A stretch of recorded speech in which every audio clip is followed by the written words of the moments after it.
Good morning or good afternoon. Hi guys, today is Tuesday, April 14th, and we're going to read the Virgil chapter in Seedfolks. This starts on page 36, so just read along with me. My father, he always has a smile on his face and a plan moving in his head. We were standing together on the sidewalk while the men were clearing the lot. I was watching the rats running for their lives. They were shooting off every which way. A couple of dealers came over, the ones always bragging about how bad they are. A rat ran right up one of their legs. The dude screamed just like women do with a mouse in cartoons, only louder. Shook his leg like his toe was being electrocuted. That rat flew off and dove down a storm drain. I looked at my father. That's when I saw that he hadn't paid the rat any mind.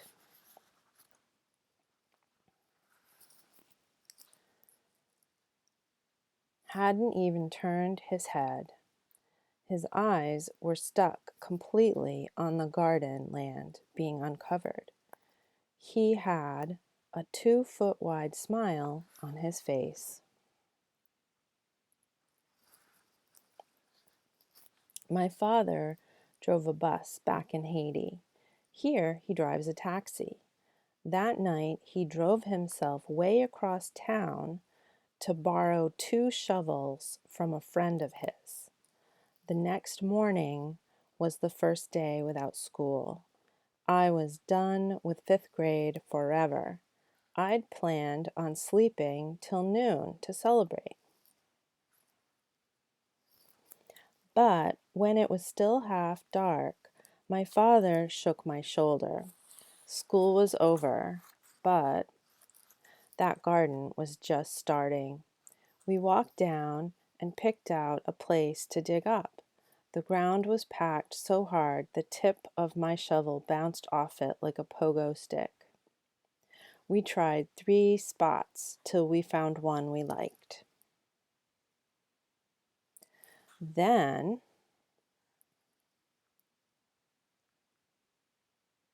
we walked back and forth picking out broken glass, like chickens pecking seeds. After that, we turned the soil. We were always digging up more trash, bolts and screws and pieces of brick. That's how I found the locket. It was shaped like a heart and covered with rust with a broken chain. I got it open. Inside was this tiny photo of a girl.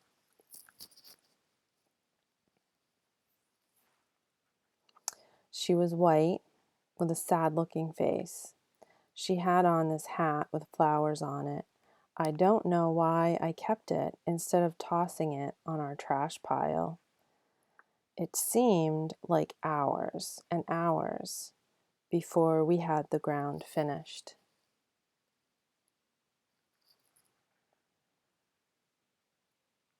We rested a while. Then my father asked if I was ready. I thought he meant ready to plant our seeds. But instead, we turned another square of ground. Then another after that. Then 3 more after that.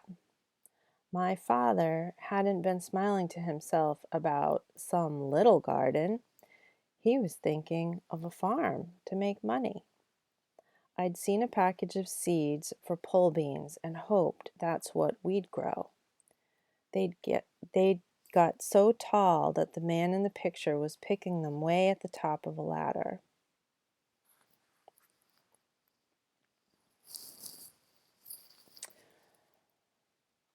But my father said no. He was always asking people in his cab about how to get rich.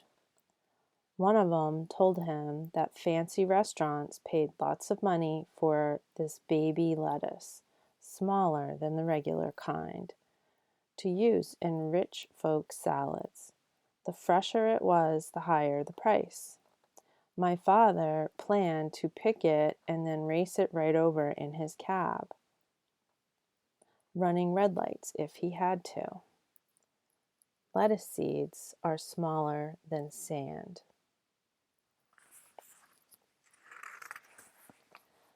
I felt embarrassed planting so much ground.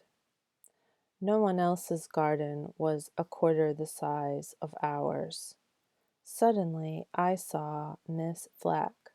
I hardly recognized her in jeans. She was the strictest teacher in Ohio. I'd had her for third grade. She pronounced every letter in every word and expected you to talk the same way. She was tall and even blacker than my father. No slouching in your seat in her class or any kind of rudeness. The other teachers seemed afraid of her, too. She walked over just when we finished planting. "Well, Virgil," she said, "you seem to have claimed quite a large plantation here." That's just what I was afraid of hearing. I looked away from her down at our sticks.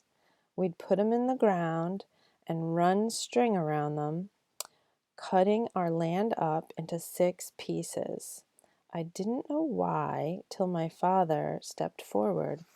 "Actually, madam, only this very first area is ours," he said.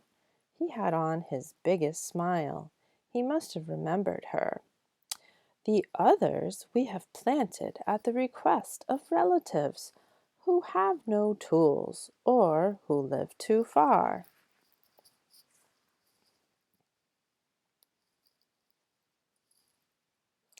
"Really now," said Miss Fleck. "Yes, madam," said my father. He pointed at the closest square of land.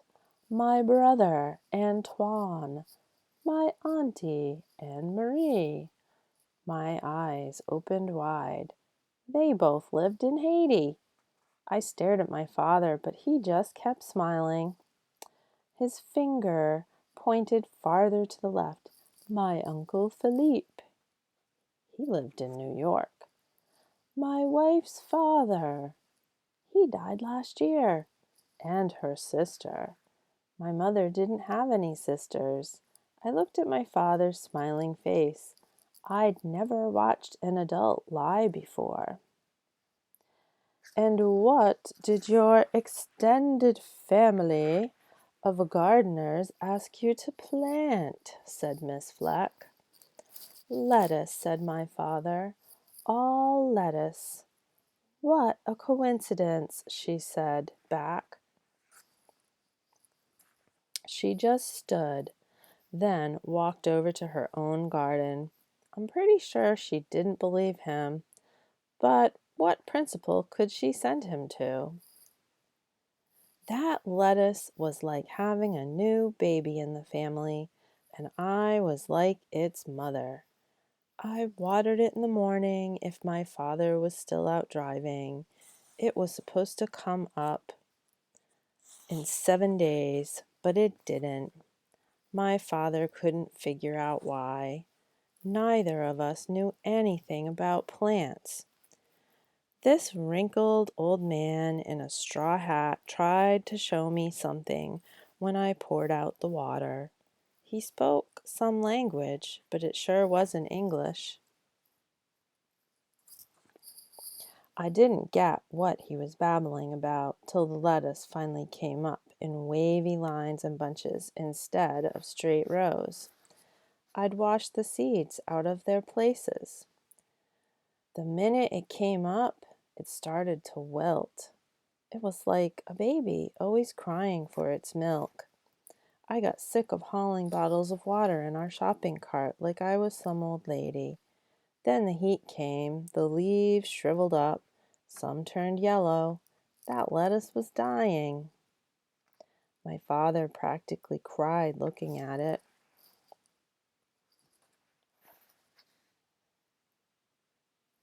He'd stop by in his cab when he could with 2 5-gallon water containers riding in the back instead of passengers. Then bugs started eating big holes in the plants. I couldn't see anyone buying them from us. My father had promised we'd make enough money to buy me an 18-speed bike. I was counting on it. I'd already told my friends. My father asked all his passengers what to do. His cab was like a library for him. Finally, one of them told him that spring or fall was the time to grow lettuce, that the summer was too hot for it. My father wasn't smiling when he told us. I couldn't believe it. I stomped outside. I could feel that 18 speed slipping away. I was used to seeing kids lying and making mistakes, but not grown-ups. I was mad at my father. Then I sort of felt sorry for him. That night, I pulled out the locket. I opened it up and looked at the picture. We'd studied Greek myths in school that year. In our book, the goddess of crops and the earth had a sad mouth and flowers around her, just like the girl in the locket. I scraped off the rust